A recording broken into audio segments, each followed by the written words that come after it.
Hello, welcome back. I am going to do a Brandon Sanderson tier list. Now, I have been taking liberties with tier lists on the channel. I think this is the fourth one I've done in 4 months. Do you know what? One a month isn't that bad. It could be a lot worse. Brandon Sanderson is going to be today's one with a bit of a twist. So I've seen a lot of people do Brandon Sanderson tier lists recently. John from Talking Story did one, I believe, on the Cosmere. And generally, if you just type in Brandon Sanderson ranked, you're going to get about 500 videos. What separates this one slightly is the fact that it's not just Cosmere, it's a really eclectic mix of stuff. So I have been working through Brandon Sanderson's. I've shown the spreadsheet before on my channel. I've been working through Brandon Sanderson's stuff in an effort to kind of be a completionist of his material. I've got 88 items on this spreadsheet that I need to get through, and I've just passed the 50 mark. I believe there's 53 items on this tier list, and I thought, listen, about 2/3 through, getting towards the end, what better time to really go through everything I've consumed so far and put it in order. Now, full disclosure, I think Brandon Sanderson is an amazing man. I think he's an amazing writer. I think his stuff also varies quite significantly in quality, and I don't even think that hardcore Brandon Sanderson fans would disagree with that necessarily. The good stuff is phenomenal, and there are a couple of things, for example, White Sand, that I just don't gel with, and to be honest, I never will gel with, which is good, because that shows that we're all kind of varied in our abilities, and it means we're all varied in our tastes. What a wonderful thing. I'm going to aim for a bell curve here. I imagine most stuff will be kind of great to good with a few mehs, and hopefully we'll have that nice structure all the way down. As I say, there's about 35 Brandon Sanderson texts that aren't on here. The major ones that I don't have are Warbreaker, which I have read, but I read it like 7-8 years ago, so I want to do it justice and maybe wait a little bit. And then also Yumi and the Nightmare Painter is the other big one that I haven't read. Aside from that, most of the major Brandon Sanderson works, I believe at this stage, are on the shelf. What am I talking about? There's also Space One. Space One? What's the Space One? Cytonic Defined Cytoverse, it's called. Cytoverse isn't here. I'm really looking forward to Cytoverse. I know it's about 10 stories, including the short stories. Lots to kind of get into and get stuck into there. But for now, let's just do what we have. So I'm going to start in no particular order. Oh, one thing I should say very quickly as well. You might notice that some of the bigger books are down the bottom. Some of the shorter books are on the top. Please don't think, why is David ranking a short story above an 1,000-page novel that is incredibly good? I'm trying to assess these based on how well they pull off what they're trying to do. So if a short story pulls off what it's trying to do brilliantly, then that will be higher than something that is more ambitious but maybe drops the ball. So let's see how it goes. I'm going to start with something major. I think it's good to start with something major on the Sanderson canon. Shall we do Mistborn first of all? Because I think I have some quite controversial Mistborn opinions. Mistborn 1 is bottom of amazing.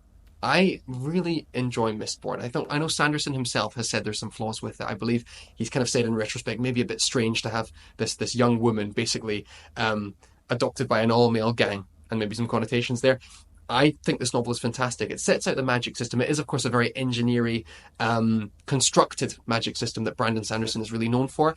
I think this story does everything it's trying to do and more in its 600 pages. And I think, to be honest, if Mistborn was a standalone, it would work really well. Like, Vin and Kelsier are engaging characters. I think Kelsier is a really interesting one because he could be interpreted as being a villain. That's kind of the whole point. I think someone, maybe it was Sanderson himself, has said that the character of Kelsier is a villain from someone else's standpoint.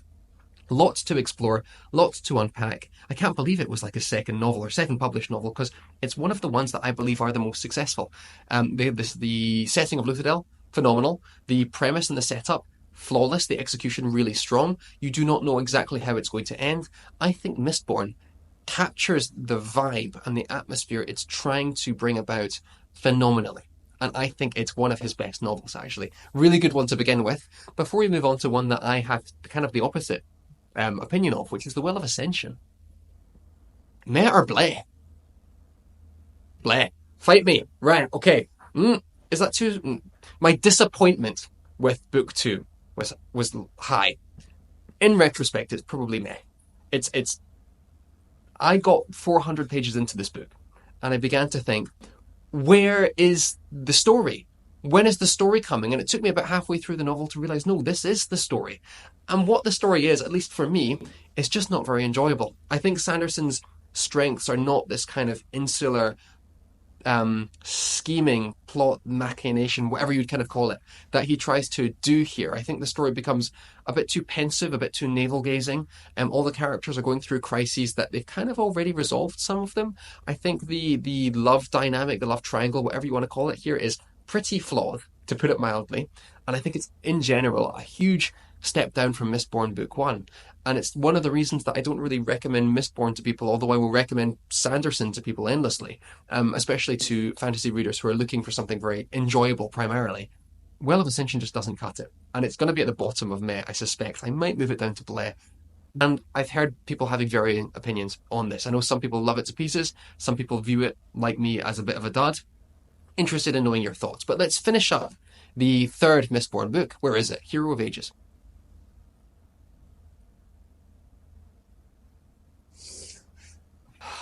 Bottom of good. It saves the trilogy without making the trilogy something, in my opinion, something to write home about. Again, it's what you'll find for me with Brandon Sanderson. You know what? I'm going to put it in Meh. What I find with Brandon Sanderson is when his books go south, it's for structural reasons. And I think that's very clear with the Mistborn trilogy. And I admire to some extent that he's trying to do a different thing with each book, but for me, it just doesn't work here. I think Mistborn does what it's supposed to do. Well of Ascension, a huge misstep. Hero of Ages rectifies it, but makes some very interesting choices that, for me, bring the whole thing down. And the main thing here is the separation of the main cast. The fact that all of these people are kind of moving in disparate directions and don't really come together until the very end, if really at all. And I don't really find any of these subplots very interesting. None of them reach the heights of certainly Mistborn Era 1, up until the last, I would say, 300, 400 pages when the main antagonist is really, really strongly there.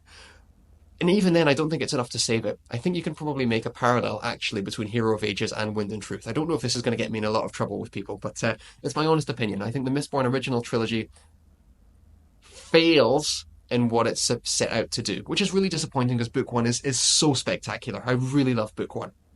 Let's move into something more positive before people begin to abandon ship here. Alloy of Law. Let's continue with it. Top of good. I know Sanderson hates this novel. I think he said that this is the one that he would, if he had to, rewrite. I think Alloy of Law is wonderful. Again, what is it trying to do? It's a 250, 300 page, essentially introduction to Mistborn Era 2. You're introducing these new characters. You have a plot that's very fast paced, very fast moving, with a couple of set pieces, big action, and can take you 4 or 5 hours to read. In that sense, Alloy of Law does that really well. I really enjoy both Wax and Wayne as characters. I think they're really great. I think something that Sanderson does very well as an author, and I don't think he gets enough credit for this, is he anticipates the flaws that you are going to levy towards his books. So, for example, Alloy of Law, something about the character of Wayne, which I won't spoil, that goes all the way through Wax and Wayne, I viewed as a real character flaw. I thought, why is this character behaving in this way? Why does he think this is a good thing to do?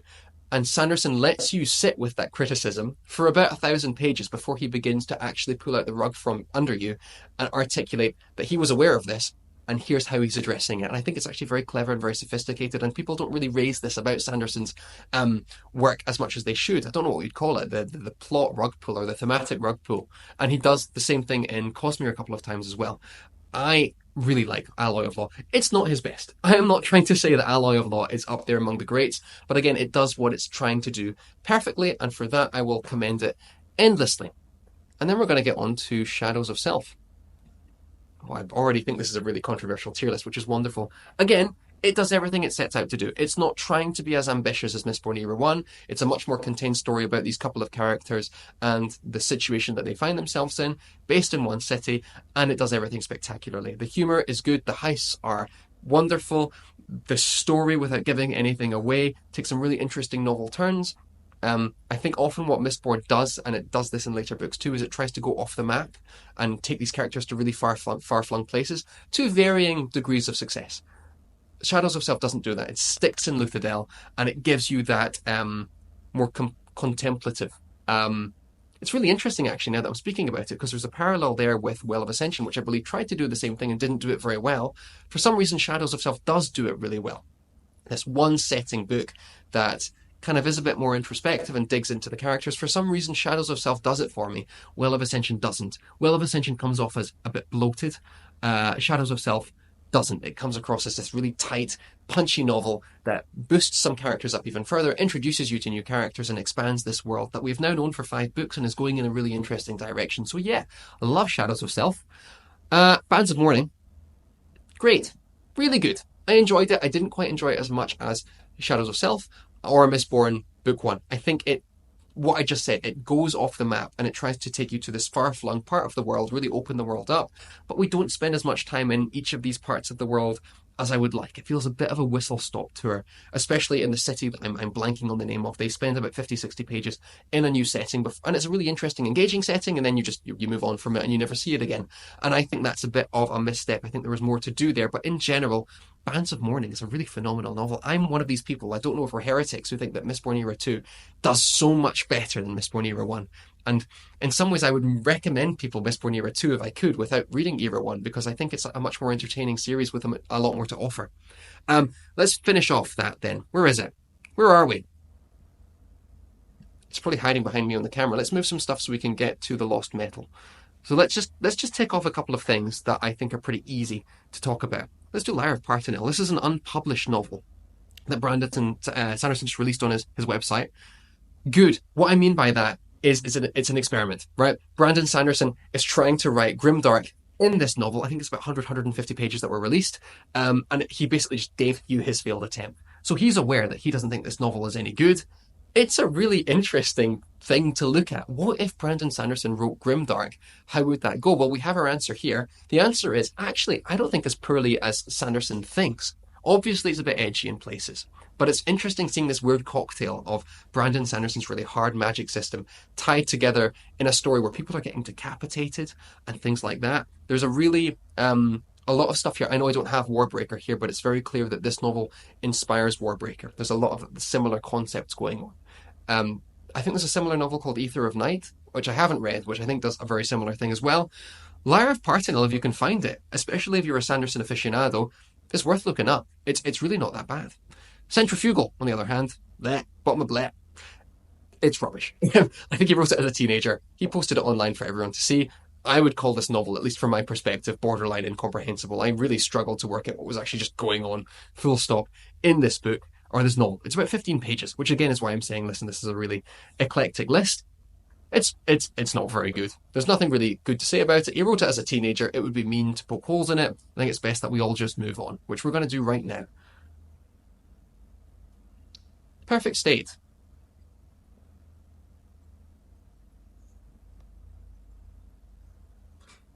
Sci-fi. Where's the sci-fi on its sleeve? 110 pages long, something like that. I made a previous video where I talked about my hot Brandon Sanderson takes. I give you 4. Number 1 was that Brandon Sanderson is a short king in terms of his output. When he writes smaller stuff, like Alloy of Law, like Shadows of Self, I think it often is pulled off far more successfully, like something than Will of Ascension, like something like Hero of Ages. And I think that's encapsulated here in Perfect State. Very tidy novella, novelette even, very short, sets things up, gets that premise going, explores it really in an interesting, engaging way, and then lets go. I'm really excited for the kind of compendium of short stories he's going to do later this year, because I have a lot of Sanderson works like this where I'd never heard of it. I picked it up, had a great time, and moved on. So I think, what's it called? It's not Moment Zero, that's the other novella. I forget. That short story collection that's coming out later this year, or at the start of next year, is something to look forward to, because I think Brandon Sanderson does really excel at these novellas, and I don't think, again, he gets as much credit for that as perhaps he deserves. Let's bang out the Alcatraz stuff, and I'm going to try my best and work out which one is which. Alcatraz, if you don't know, young adult, very young adult novella series. It's kind of like a very, very acerbic, even more acerbic series of unfortunate events. You have these kind of 150, 200 page books where the main character is trying to take down a cult of evil librarians who are basically the Illuminati. And so in this world, there are continents that come out of nowhere that are actually have been there this whole time, but the librarians have been covering them up. It goes into why no one reads, because the librarians are trying to control all the really fun information. It's a good time. What I would say, I'm going to just kind of line these up, to be honest, and forgive me if I get any of these wrong. I'm going to treat these as books 1 through 6, which I think is right. So Alcatraz book 1 I thought was great. I love this enjoyable premise. It doesn't take itself too seriously. It's very metafictional, metatextual, very funny, original. It's nothing to write home about, but certainly when my children get older, I would buy it for them to read because it's fun. It's fun. But I'm going to do this, and I'm not really going to take them case by case. I'm just going to say, look, books 1, 2, 3 were really fun, solid premises, but I found that as I was going on, the charm began to wear out. And this isn't anything to do with the fact that Jancy Patterson wrote book 6 or co-authored book 6. I just sort of found that they were very samey. That fun inventiveness, which is what Alcatraz was all about in the beginning, had basically gone by the end. And I was ready to wrap things up. And I think it's just, and I have the same thing with Series of Unfortunate Events by Lemony Snicket. It's copy and paste. It's a bit copy and paste. And so you could read any of these books and put any of them in great, but if you read all 6 back to back or in a short space of time, you're going to wear yourself out. So I'd kind of just smatter these all around the place and move on, to be honest. Let's go for The Lost Metal, which I've now found, and I think is a really solid ending to Mistborn Era 2. This is a controversial one. I've seen some people. Matt's book reviews, I think, Matt's fantasy book reviews has given this a 1 star. I think Daniel Green, when he did his review, gave this like a 4 or 5 stars. I like it. I really like it. I think it wraps up the story very well. I think if we're saying goodbye to all of these characters, right? Because we're now going to move on to Ghostblood Era 3. I thought that this was a really great way to say goodbye to all of these characters. It didn't do that thing that authors sometimes do where they kill everybody off so they can move on. And it also doesn't do this thing where everyone survives and yay, good time had by all. It walks that middle line. I think it's very true to the series so far. I think the main criticism I've seen of this, well, there's 2, isn't there? The fact that Sanderson's writing, some people believe, has gotten a little bit more juvenile and toilet humour. You could levy that. I mean, you could definitely levy that from the first 15, 20 pages. But it didn't bother me so much. I think Sanderson's humour has always kind of been like that. The other criticism is that the Cosmere is just blown wide open in this book. Everything is to do with Sanderson's Cosmere, and if you're jumping on just to Mistborn and suddenly all these gods and splinters and shards are showing up out of nowhere, I totally understand why that would supremely throw you off. It didn't for me, but if it did for you, I think that's an absolutely justified decision. And yeah, I wouldn't fight with you. But for me, it's a great wrap up to that quartet. But for me, it's probably number 3 out of 4. But I enjoyed them all. I'm a Mistborn Era 2 fan. I think it's some of the best stuff that Sanderson's ever written. Let's do a couple of easy ones before we move on to another major Sanderson series. Let's do... what shall we do? Shadows of Silence, Shadows for Silence. Forgive me. Shadows in the Forest of Hell. I'm totally making this up. It's a Cosmere novella. It's really good. It's better than Ally of Law. This should be a novel. I cannot believe. I wonder why Sanderson is expanding upon Sick of the Dust and not on Shadows for Silence in the Forests of Hell, or whatever it's called. Because this premise grabbed me so much more. And I would put it, level pegging with Perfect State. You know what? Slightly above Perfect State. Move. There we go. It's wonderful. I think in this novella, Sanderson found out how to do horror in a way that's true to himself, right? We have the Lyre of Partenel, which just gets really edgy for the sake of being edgy, and is still enjoyable. And in Shadows for Silence, he has ramped this up, where the horror is coming from the magic system, and is genuinely quite scary, while also being fully explanatory, but also kind of mysterious at the same time. And I know that's a contradiction in terms, but it makes sense if you've read what's going on, because basically the novella tackles the issue of ghosts. How can ghosts exist in the Sanderson Cosmere universe and still be scary? And I think he pulls that off very well. If anything, my biggest gripe is that I kind of want to see a bit more. I think he left things a bit too early, and things still had room to be explored. So Shadows for Silence, great time. 11th Metal, bleh. It's a primer to Mistborn. I think this was published as an accompanying short story to a board game or something like that. I could be mistaken, but it feels like it. It just feels like Sanderson is giving you the rules to his system through dialogue that is very clearly not dialogue. It's just explaining how all the metals work in his magic system that is in the Mistborn universe. Another thing that Mistborn Era 2 does very well, by the way, is that it extends the magic system. It doesn't just have the same magic again, it finds a really creative way to extend that, and I hope that Era 3 is going to do that too. You can already tell, I don't want to talk about the 11th Metal. It's not very good. Shall we just move on? 2? Yeah, let's do White Sand. Now, is this the graphic audio, or is this it doesn't really matter. Let's call this one the graphic novel, and this one is the graphic audio. We'll do that. Um, my second Brandon Sanderson hot take, I believe it was the second one in that video I did. I'll link that one down below. Listen, White Sand is not good. I don't know why Brandon Sanderson is trying to rewrite it, because I think structurally it doesn't work. I think the plot is just kind of boring, and this is exacerbated by a really grim, boring art style, especially in volumes 2 and 3 of White Sand. I don't know why Sanderson is so keen on giving us this story, because I don't know anyone who enjoys it, to be honest. In that last video, some people were saying, oh, I really wanted to like it. I was going to be the contrarian, and no one is. It's irredeemably bad. Is that too mean? Maybe not, because the graphic audio is better, and the performances there do maybe push it up one level.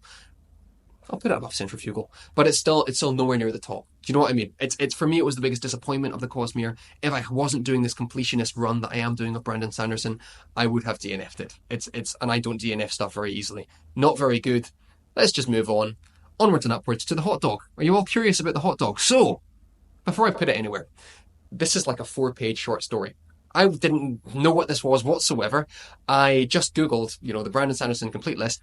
Failed hot dog story was on there. I went to Reddit. I said, can you please, anyone tell me what the failed hot dog story is? Someone said, yes, it is a story about hot dogs that Brandon Sanderson produced like 15 years ago, decided it wasn't very good, and just nixed it. And then on a newsletter published in like 2011, 2014, he posted it as an attachment for his subscribers, for his fans. I spent more time hunting down this short story by several orders of magnitude than I did reading it. Because again, it's 3-4 pages long, and I must have spent about 2 or 3 hours. At the end of the day, someone had to email me the short story, because I posted on Reddit, who has this and could give it to me. I won't share it with anyone. I've reached out to Brandon Sanderson's team just to see if they'd let me read it out as a YouTube video, because it seems like Brandon Sanderson wants nothing to do with it, and maybe a little audiobook just posted on YouTube would be one way for people to consume it and read it, for people interested like me. That being said, I remember very little about it. I'm going to put it at the top of Meh, because I remember enjoying it, going, oh, this is an interesting premise. I wonder where he's going with it. He didn't go anywhere with it. He clearly lost steam. But again, if you're a completionist of Sandy, because I remember enjoying it, going, oh, this is an interesting premise. I wonder where he's going with it. He didn't go anywhere with it. He clearly lost steam. But again, if you're a completionist of Sanderson, it's worth it. If you can find it, it takes 5 minutes to read. It's an interesting premise that clearly he ran out of steam with. Best to move on. Shall we do the Cosmere? Shall we do more Cosmere? Yeah, let's do it. Let's do Way of Kings. Amazing. Does it accomplish what it sets out to do better than Mistborn? The answer is yes. The first time I read Way of Kings, I'll be honest, I think I gave it like a 3 stars. I've now read it twice. And the second time I read it, I gave it a 5 stars. I was one of these snobs who came off some kind of literary grimdark and thought I was all that. And then I went to Brandon Sanderson, and it wasn't what I thought it was going to be, and that's why I gave it 3 stars. In retrospect, it's a wonderful novel. Sets up all these characters who are amazing, and Shallan, and establish them, give them their own stories. You know it's going to come together, so it doesn't really matter at that moment in time when they're all very disparate. Although it's a huge novel, I think people don't always say that it's a very tight novel. Sanderson doesn't have the bloat here that he has in some of the other Cosmere novels. Everything does kind of serve a purpose. You could argue that some of the chapters are a bit overwritten, but I think every scene is kind of necessary for what's going on. The twists I didn't see coming. I love this world, this really original world that is, again, dark in a way that's unique to Sanderson. I think it does everything spectacularly. And those last 200, 300 pages, it was my first proper Sanderlunch. This was also the first book I'd read by Sanderson. And on my reread, I just stopped and went, no, this book is as good as people say. It's better than people say. It's worth your time. It is a huge commitment, but it's brilliant. And you know what? Words of Radiance, similarly, top 3 Sanderson. I don't think it accomplishes what it wants to do as well as Shadows of Self, but for many people, this is their favourite Brandon Sanderson book of all time. It's not mine. I think it's brilliant. And it's that same thing as Way of Kings, isn't it? You're developing the characters, you're setting everything up magnificently, and it develops everything on from the Way of Kings, again, without succumbing to bloat, giving us these characters one step further, making us linger on the Shattered Plains. I think is such a brilliant move by Sanderson. Again, I'm just noticing organically as I'm talking about these books that sometimes I criticize Sanderson for staying in one place, and other times I criticize him for moving all around. It kind of depends on a book-by-book basis. By keeping the locus of the plot focused on the Shattered Plains, bringing in the singers and that subplot, giving Shallan room to breathe, and actually making me enjoy her a little bit more than I did in book one. I didn't enjoy her at all in book one. I think that's the major flaw of book one is Shallan. And I've heard people say, well, she's supposed to be annoying. Well, you succeeded, but I don't like reading about her. Yes, Words of Radiance just ratchets everything up to the next level, solidifies the Stormlight Archive as being a series worth reading up until that point. And let's go on to Oathbringer, which is my favourite Sanderson novel ever written. That's my top three locked in. Unless I'm missing something as we'll go down, these are the three that I think will stand the test of time for Sanderson. I don't know if Shadows of Self will stand the test of time because I think it's quite forgettable as like a middle novel, but these three I think show what Sanderson is able to do. The reason Oathbringer, for me, is at the very top is that Sanderson is often accused of having this simplistic style and this simplistic thematic approach to his works. Big Mac author. And what Sanderson does in Oathbringer is magnificent.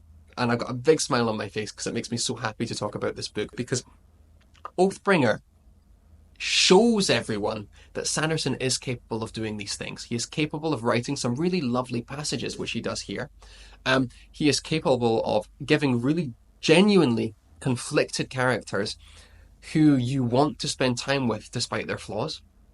He doesn't at this stage go too deep into the repetition of previous thematic concerns, and then he also goes deeper and gives you these original ideas and concepts and does them all justice. At the centre of Oathbringer, and I'm assuming most of us have read it, but I won't spoil it, is just this question of redemption. To what extent can a man be redeemed for his previous works? And I love Sanderson's approach here because he doesn't start by telling you all the bad things, like, for example, Jaime Lannister in Game of Thrones. You discover the bad stuff concurrently with you continuing to spend time with and enjoy this character in the present day. Those two things run in parallel. You want to spend more time with this character as you find out how bad he is.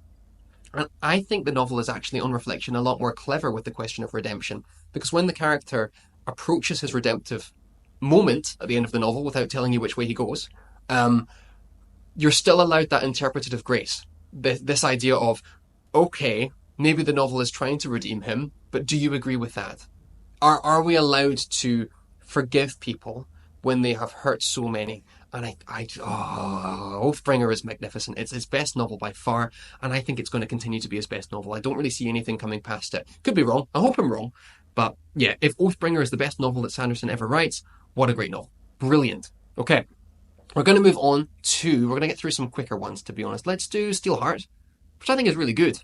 There's a femme fatale character here who drives a lot of people crazy. The way I pitch this series to people is that it's The Boys light. You know, if you watch The Boys on Amazon Prime, you know it's superheroes gone bad, and how does the world cope with that? And with The Boys, that gets very, very dark and it's a huge commentary on, consumer culture and the West, basically, in general. Steelheart doesn't do that. It doesn't go nearly as deep, but it does ask the same kind of questions. What do we do with unlimited power? Is it good to worship that power? What if the people with that power should not be worshipped? I think it's a really tidy, nice little novel. The main character is also... The big flaw of this novel is that the main character, and I'd say the second character, are both a bit nothing. But being in this world, it feels very original. The opening chapter is phenomenal. I don't think Sanderson gets talked about enough for the opening chapter to Steelheart, because I think he does it really well. And it's, again, dark in a way that is legitimate to Sanderson. So I really enjoy Steelheart. I think more people should read it. I think Firefight's even better. Better than Ally of Law? Yeah, you know what? Top of good. Yeah. Moves to a new setting. Each of the settings in this series are very original and are done very well. So yes, I want to just praise, without going into too much detail, Firefight. I think it does what it does phenomenally. You can't really talk about it without spoiling the first novel. Do you know, it really is such a delight talking about some of these books. Forgive me for talking at a million miles an hour, as I usually do, but see when Sanderson's books are good, and especially these top, let's say 5, 6, 7, when they're good, they are just phenomenal. And I think people often levy criticisms at Sanderson based on this second half, especially kind of this shelf here. Stuff like the end of Era 1 of Mistborn. But if you continue with Sanderson, I do believe he's a truly rewarding writer, and often proves the critics wrong in a way that, again, should be discussed a bit more. I think Sanderson's stuff is a bit more nuanced than even he says it is. Let's blast through some more kind of shorter stuff. So we have The Hope of Elantris, short story, give some background into the Elantris world. Do I have Elantris here? Where's Elantris? It's fine. It's like 20 pages giving a bit of backstory. You will not really think about it much past finishing it. We'll get to Elantris when we come to it, I guess. Let's do Firstborn. I'm going to put this with all these short stories. I think his short stories are really good. You know what? Put this here. Put Firstborn there. Firstborn is one of the first things, I think he published it on the Tor.com website around the same time that the Mistborn original trilogy was being released. It's a great story. It's about 20,000, 10,000 words. It's kind of more like a novelette than a short story. Sci-fi. What if a young man had to fight his family member in space combat while being the far inferior I forget if it's a sibling or child or something like that. The premise is, but it's such a good idea, and it's pulled off really well. Again, creates this world, succeeds in what he's trying to do, and then backs out. There are some story elements that I won't spoil, but are handled really well, and you can find this one online totally for free. Just go type in Brandon Sanderson Firstborn; it will come up right away. Let's do Sunlit Man. Do I want to put it in meh? I think that's really unfair. I have seen people put this up here. I've seen people put this down here. It is a break. I'm just going to split the difference and put it next to Steelheart. I don't think it's my favourite thing Sanderson's written. I don't think it's awful. It is good. It's breakneck. I think that's what some people dislike about it. First of all, you need to have read about 4 books before you read The Sunlit Man, in my opinion at least. You cannot make this your first Sanderson book. It is layered on multiple other novels. So you kind of need to have read those before you get to The Sunlit Man. The problem that people have, and the strength of the novel, is that it's just so fast. You never get a moment to breathe. It's very Cosmere heavy, again, so if you didn't like, maybe, for example, The Lost Metal, you probably won't like this one either. I really enjoy it. There's that, it's kind of like the Chronicles of Riddick. There's that scene in the Chronicles of Riddick where they're on that planet, and as the sun comes up, it burns everything to a cinder. It's very similar, but kind of set in a Cosmere style. It outstays its welcome. I think it's the same thing to like what's the most recent Dresden book?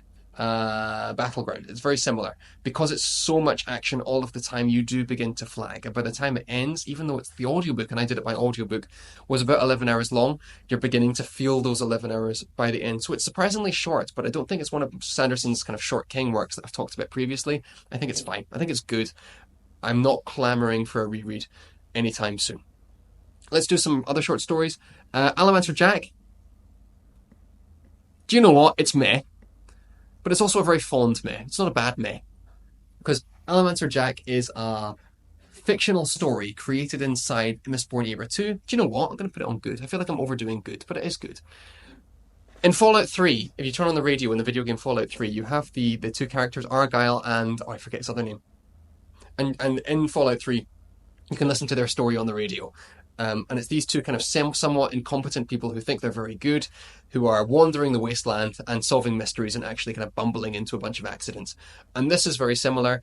It is about an hour long. I think I did it through the Cosmere collection, the novellas and short stories. It passed by very quickly. It might have even been 45 minutes, but it was fine. It was good. It just was nothing to remember particularly. So that's that. It's fine. It's good. I'm repeating myself. Let's move on to Rhythm of War.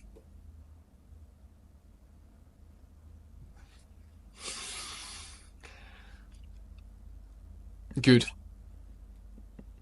It really is a bell curve, isn't it? But it's quite a sharp bell curve. The first third of Rhythm of War, I think, is wonderful. And you realise how little time Kaladin and Shallan and oh my goodness, I'm blanking on the name. Oh my goodness, I want to say Elhokar, but it's not Elhokar. Adolin spend together. When they have those scenes together, you really do feel like those 3 are a family. And you enjoy spending time with them, and then they get separated. And I think that was a mistake on Sanderson's part, because we don't really spend as much time with these 3 together as the novels would have you believe. And so when they begin to separate and go on all these separate missions, the Die Hard mission, the what's it called? Standing Integrity, Everlasting Integrity. When they're going on all their separate kind of side quests, the novel kind of disintegrates a bit for me. I don't enjoy it as much as that first third. it comes back together at the end, and the start is phenomenal. But you've got about 50% in the middle where I'm just sort of page flicking, and I'm sorry, I don't enjoy science lessons with Auntie Navani. I found those chapters really tedious. So it's kind of split here. I could put the first third and the back 20% at amazing, and some of it I want to put down in meh. I'm gonna again have to split the difference and put it in good. Wounded Truth though, I'm sorry. I'm sorry. I promise not to talk about it too much on this channel. I'm not going to. Listen, this novel, I really admire that Sanderson is taking risks with this one. It just doesn't work for me, and it's not the humor, and it's not the characters. So I think there's that. I've seen some people talk about the fact that the falling action really doesn't exist in this novel. It just sort of ends in a Sanderlandshy novel, which is really peculiar. But for me, it's all about that 10-day structure. I originally bought Wind and Truth, thinking I'd read it over the course of 10 days. Like 50 to 100 pages a night. Each day would be one of my days, and I burned out by about book four, or day four. And maybe that's on me. Maybe I was too ambitious with it, but I found myself beginning to lose interest when this is supposed to be one of the big climaxes of the Cosmere. That is damning. Unfortunately, that is just damning. And what happens to one of the characters at the end of Wind and Truth, I had to kind of go back and double check what happened really did happen, because it was unclear. I didn't understand if this character had passed away or not, without telling you who it is. So I just, yeah.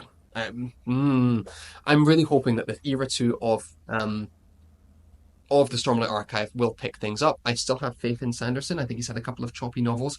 I think that break that he's taking is a really good idea. And I'm also hoping as well for the back half of the Stormlight Archive, if he just condenses things down a bit. This book did not need to be that long, man. 1,300 pages, it could be 900, and we wouldn't have lost anything. Whole characters could have been cut out and no one would have noticed. So a bit of a deflating ending to the Cosmere, or to this arc of the Stormlight Archive, but I'm hoping that things will pick up again. I am quite optimistic, actually. So that's why that's there. Let's do another poor one before we move on to some good stuff. So I believe this is Heuristic, Algorithm, and the Reason Response Engine. Something like that. It's a sci-fi novella, short story, co-authored by Brandon Sanderson and someone else. So to be honest, I'm not even sure if Sanderson actually wrote this. Again, this and Centrifugal are the two short stories that I just found fundamentally confusing. Written too quickly, didn't get polished. Something about mechs and aliens, but I read it, I went, huh, and then I moved on. So maybe I'm just an idiot, but maybe Brandon Sanderson's sci-fi is something that I think he could tighten down, at least in the short fiction. Right, we'll move through some of these very quickly in the interest of time. The Most Boring Book Ever is good. You know what? It's great. It does exactly what it's trying to do, and what it's trying to do is a 30-page picture book that is all pictures with a quite uplifting message. I would happily read this and go through it with my 4-year-old. In fact, I might do that just talking about it. Exactly what it's trying to do, it does very well. We have Snapshot. It's a Snapshot. I think this is Snapshot. I'm going to say it's Snapshot. I think Snapshot is an amazing short story. I kind of saw where it was going. It's the most noirish of Sanderson's stories. Yeah, even including Mistborn Era 2. I think it's really great. It's about 3 hours long. You get a full-on detective story with some twists and turns that is original. I've heard some people say it might be set in the Reckoners universe. I think that's an open question. I had such a wonderful time reading Snapshot, and I again, it's the reason that I'm looking forward to his compendium of our collection of short stories set outside the Cosmere, so more people read these things, because I think it does it really, really well. Similarly with Legion. Bottom of great. I don't want to put it very high. More people need to read Stephen Leeds. If Steelheart and the Reckoners is kind of an easy, kind of nice version of The Boys, Legion is a very nice, easy version of the movie Split. A man with multiple personalities who, again, is a detective solving crimes. It sounds a bit schlocky and stupid. It is a bit schlocky and stupid. It's very endearing. I think you can get all of the Legion stories on one Audible credit if you have Audible. You will not regret going through these. Now, book 2, I don't think book 2 is nearly as good, which is Lies of the Beholder, right? I might be getting the 3 confused. Book 2 in the trilogy, I think, is a bit of a step down and actually goes down into meh. But then the third one in the Stephen Leeds trilogy, which I think is this one, Skin Deep. No, Skin Deep is number 2 and Lies of the Beholder is number 3, I believe. So let's do this. I have a real soft spot for the Legion stuff. I don't think the main character outstays his welcome in a way that, for example, the Alcatraz stuff did. It has an interesting cast of characters, again, just like the movie Split, that are basically all in one character's psyche. And it doesn't outstay its welcome. All of these stories are about 3-4 hours long by Audible. I'm not going to talk about them in a huge amount of detail, but I think they do a really, I think he has done a really good job there, and it's disappointing that more people haven't read Legion. I actually typed in Reddit one day, who's read Legion, and the answer was very few people. It's worth picking up.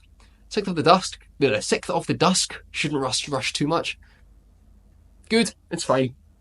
It does what it's trying to do and no more. I'm not a huge fan of the magic system. I think Sanderson is doing the smart move by re-releasing this novella as part of a larger novel, but setting the actual novel several millennia, I believe, in the future and turning it into a sci-fi concept. Because for me, there wasn't. It felt like it was full of ideas, and the story itself wasn't very interesting. However, what we've said about, you know what, I'm going to boost it up a little bit. Let's put it beyond the Sunlit Man. There's one very interesting thematic concern which goes on here, which I don't want to spoil too much, but it's the idea of different people groups subjugating each other, and the fact that that isn't just binary, often that's layered, which I think was a very clever concept without spoiling anything. Sixth of the Dusk is phenomenal. No, it's fine. It's good. That thematic concern is really good, but the actual carrying out of that on the page leaves a bit to be desired. So I'll put it kind of in the middle of good. Stephen leads an audiobook that was released, I think, after the trilogy. It's set in the middle of the trilogy, but it was a post. It's meh. It's fine. It makes some very interesting choices in regards to the plot and what it wants to do with that plot. And that's all I can say. It takes a fundamentally boardroom, boring premise and tries to explore it and make it interesting. And in my estimation, it doesn't work very well. Emperor's Soul, amazing. Such a great wee novella. And again, just as I've been talking, some of Sanderson's stuff set in basically one room or one locale, some all over the place. This is set in one locale, about 130 pages set in a prison cell. And it does it well. The character's engaging, the magic system is introduced, pulled off, and then you move on from it wonderfully. I'm kind of going a bit faster here in the interest of time, but The Emperor's Soul is just great. I think it won an award as well, and absolutely deserving. I'm going to put it above Snapshot, actually. This is the other thing that introduced me to Sanderson. I can't remember if I read Way of Kings or Emperor's Soul first. I think I might have gone 100 pages into Way of Kings, then picked up Emperor's Soul, and then flitted back. Great introduction to what Sanderson is capable of. And I think he wrote it quite early on in his career as well. Definitely worth it. Mitosis, on the other hand, less short story.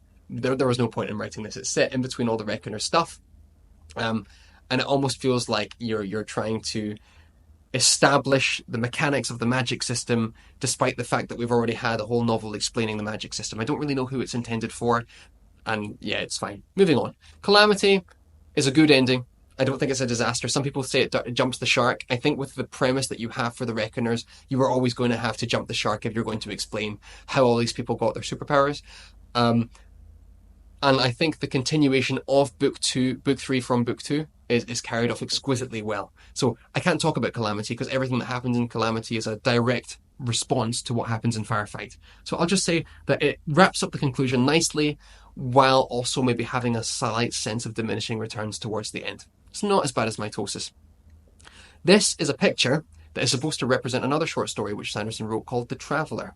It's a non-canonical Cosmere short story centered around Hoyd Witt, that man, as he returns home and just talks with, I think, his mentor or someone close to being his mentor under a tree.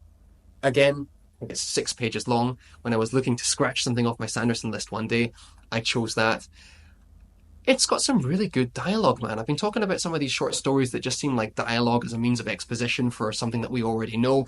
This is the opposite. It's a really interesting tease, and I kind of wish that Sanderson would canonize this story as part of the Cosmere, because it's very revealing, and it does a lot in its 5 or 6 pages. And yeah, if you Google The Traveller, you'll find it. It's really good.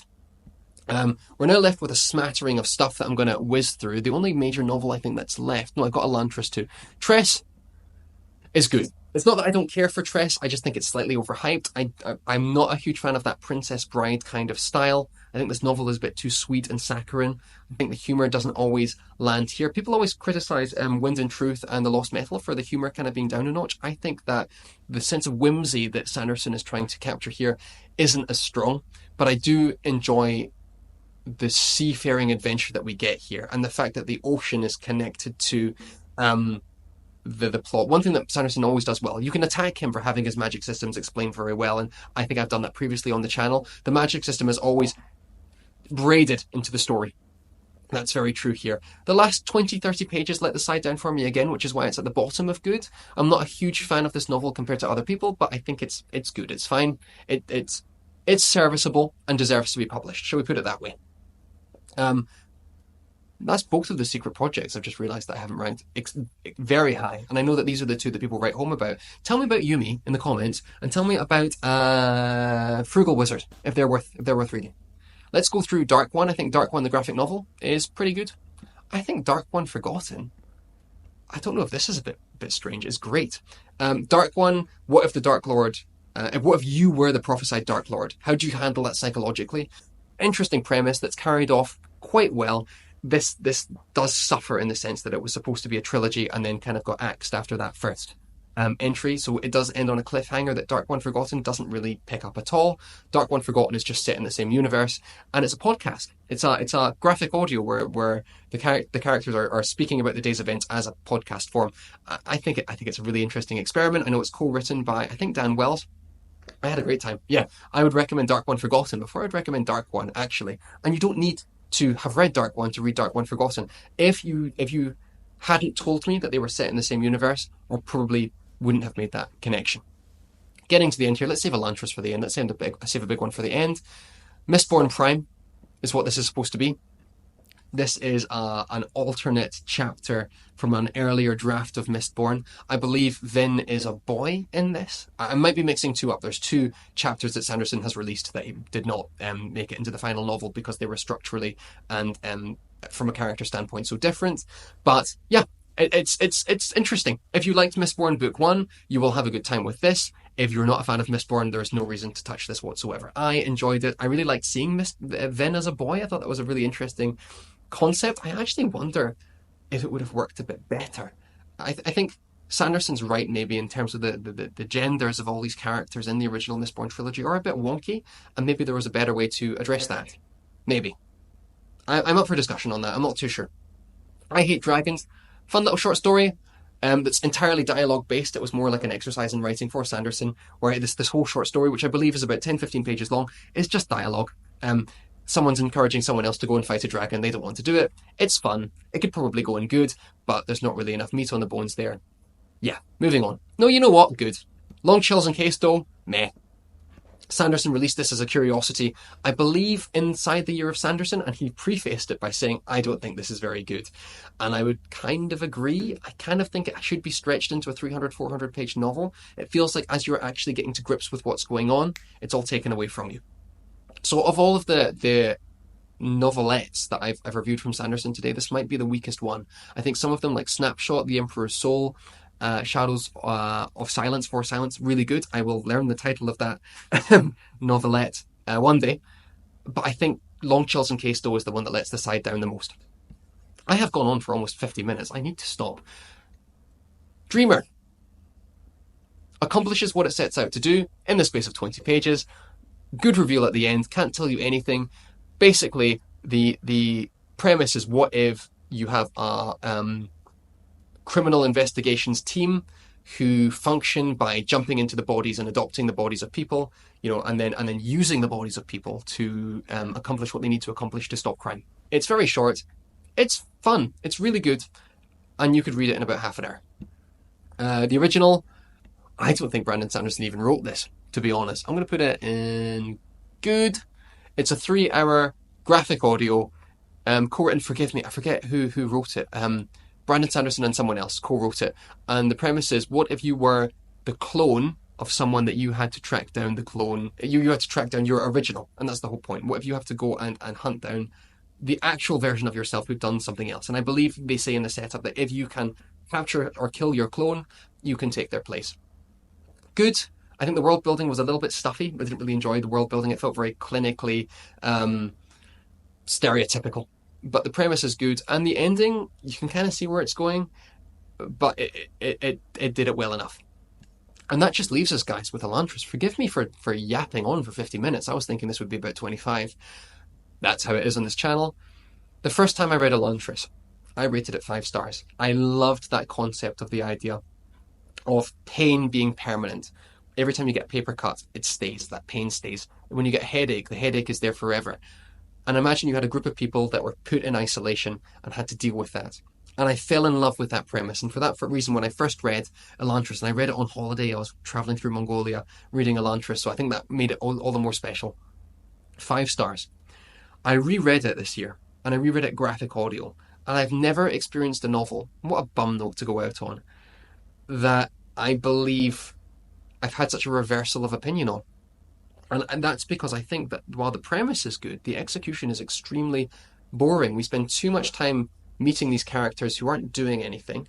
There's too much introspection that isn't the interesting kind of introspection. It's just them kind of saying, woe is me as they walk around. The best part is that the main character becoming very proactive in the situation he's in and kind of not taking over, but establishing himself in Elantris, the city of pain. That's good. Everything else is conversation and politics and boardrooms and everything that I put the Well of Ascension down for. You know what? I think actually Elantris. No, I think Elantris is better than the Well of Ascension. I think Hero of Ages now in retrospect is closer to Elantris. I think they're much better than the Well of Ascension. Everything I've criticized the Well of Ascension for, Elantris is also guilty of. Would I reread it? No.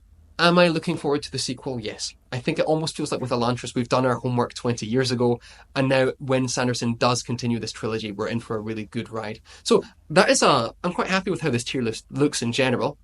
You can see it's very positive with a few controversial opinions kind of smattered in. Let me know if you agree, if you disagree. Sanderson fans, I know that you guys are walking encyclopedias. I'm sure I've said something wrong at some point, so forgive me for that. And if you've lasted this long in what has been a very self-indulgent, conversational video, thanks for watching. In the meantime, I'll see you in the next one. My next video, I'm not quite sure, but I do want to get another Malazan deep dive out. I have a couple of kind of micro video essays I want to do, and then there's something on Assassination Classroom that I'm going to do. But I'll leave that for later. And until then, I'll see you in the next one.